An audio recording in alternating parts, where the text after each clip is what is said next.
Thank you, friend. Shabbat Shalom. And happy Mother's Day to all you wonderful mothers out there. I received an email from a dear friend the other day, and it was fantastic. This email was describing what seemed like an assembly line in heaven. In heaven, there's a receiving room where all the petitions to God are received. And it was really busy with angels going all over the place to work on these.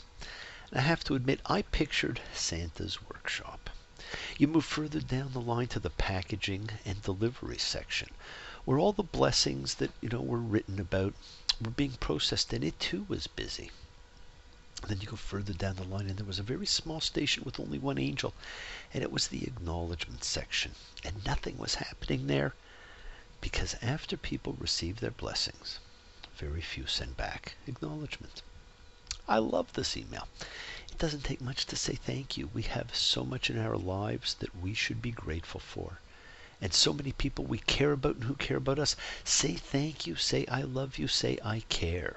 It doesn't have to be to anyone in particular. Say it out loud to the universe. The message will get out. It was marvelous, simply marvelous. And I thank you all for joining me. And I hope you not only listen to this, but feel free to go to our video program on the Rabbi David Gelman show on Ustream, because it will be a little bit longer than the audio ones, and there's more things we can talk about. So I will encourage you all to go, in the next day or whatever, to the channel and watch this presentation. Some weeks we may talk about more things and some weeks less. It's the wonder of an organic book that speaks to you differently each time. And that's not restricted to the Torah or Bible. Most great works will speak to you differently each time, whether books, music, art, or film. Great works inspire great things because they inspire great thoughts. And friends, thoughts are things. Our thoughts set in motion great action. It is our kavanot, the intentions, that set the world in motion. You have an infinite capacity to create. If you wondered what it meant that man was created in God's image, you need wonder no more. We are connected by our thoughts, not our actions. Action is simply the manifestation of what you set in motion. It is the final part of the creation process. We do feel each other's pain, each other's joy. Imagine if we hadn't disconnected ourselves from our feelings, and our connections to each other still allowed us to symbiotically be part of each other.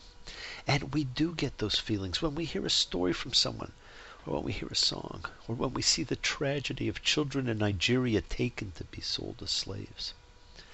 After the tragic accidental death of his 4-year-old son, Eric Clapton sang about tears in heaven. Virgil wrote in the Aeneid, "Sunt lacrimae rerum," there are tears for things, and what men suffer touches the human heart. We are connected.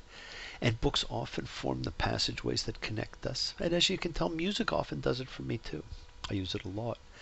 And who'd have even thought that some of the references I find in some songs make them greater than they seemed for what they speak to 30, 40, 50 years later. At 16, she quit high school to make her fortune in the promised land. She got a job behind the counter in an all-night hamburger stand. She wrote faithfully home to Mama, "Now, Mama, don't you worry none. From small things, Mama, big things one day come." I'll never forget that song. Yes, it's true, Dave Edmonds. From small things, big things one day come. And this book we are reading, Leviticus, serves as a design for a society of people who help one another, who do not intentionally hurt or injure one another, who respect each other's property and relationships, who assemble and celebrate together, who acknowledge their mistakes and atone for them, who regard life as sacred, whether animal or human, who pursue purity, who respect law and dignity, and who are loyal to one divinity. It is about bringing together the ritual and the ethical, not just to justify, but to unify and support. And in this week's Parsha, Bihar in the mountain, it's another one of those usually read as a double Parsha, normally read in conjunction with the next, Bechukotai. And they're the last two parts of Leviticus, and this year they're separate, and you'll be glad. Because next week's By My Laws focuses on an amazing list of blessings and curses which can get lost when grouped with this one. But this Parsha talks about a strange juxtaposition of announcing the location, Mount Sinai, and the year of release. Rashi and many of the great rabbis puzzled over this. And it's only recently that scholars have begun to realize that there is an invocation of a typical Mesopotamian practice in which a king assuming his throne issues a proclamation for the release of slaves. And we have God announcing his kingship at Sinai, releasing the Israelites from their slavery in Egypt, but they in effect instead become slaves to God. It's a fascinating parsha. We are told that the land shall take a Sabbath, a cessation, and we are presented with the Jubilee year, a return. And friends, the word Jubilee means return, and it entered English via the Hebrew word Yovel, which was actually a synonym for the word shofar because the sound of the shofar announced the Yovel year. For the most part, we simply take it to mean a 50th anniversary. But what does it mean biblically? It means every 50 years, the Jubilee year, the land goes back to its original owners. This was designed to prevent a feudal system from developing in Israel. See, everyone was to be given land. And every 50 years it returns to where it once began. Get back, get back, get back to where you once belonged.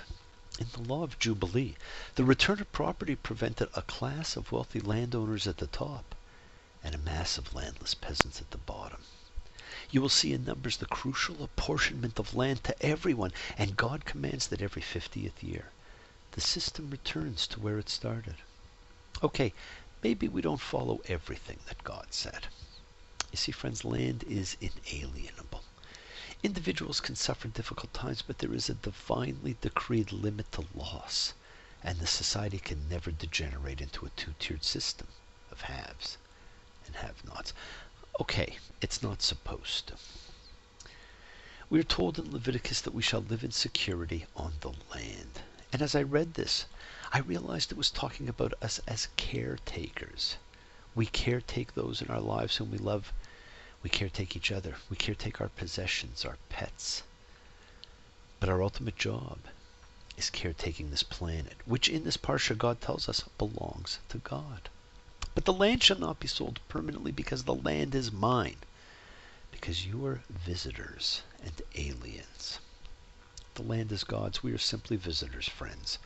Everything you have, you are simply caring for until it's time for it to go to someone else. Sometimes we keep things till we die and we thought we own them. We own nothing. We are caretakers. And as caretakers, we have a special duty of care to our brothers. And it's told that there are 3 levels of hardship when your brother will be low. In the first instance, if he had to sell his land, it is to be redeemed for him in the Jubilee year, the return year.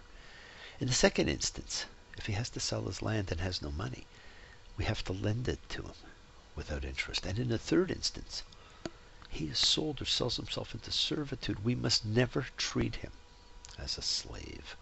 At each stage, we are ordered to help. We must help our brothers.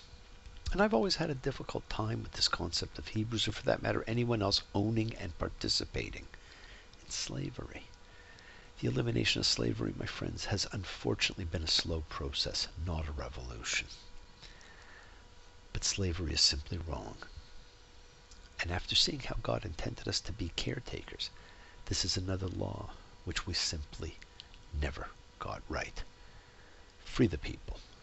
Shabbat Shalom.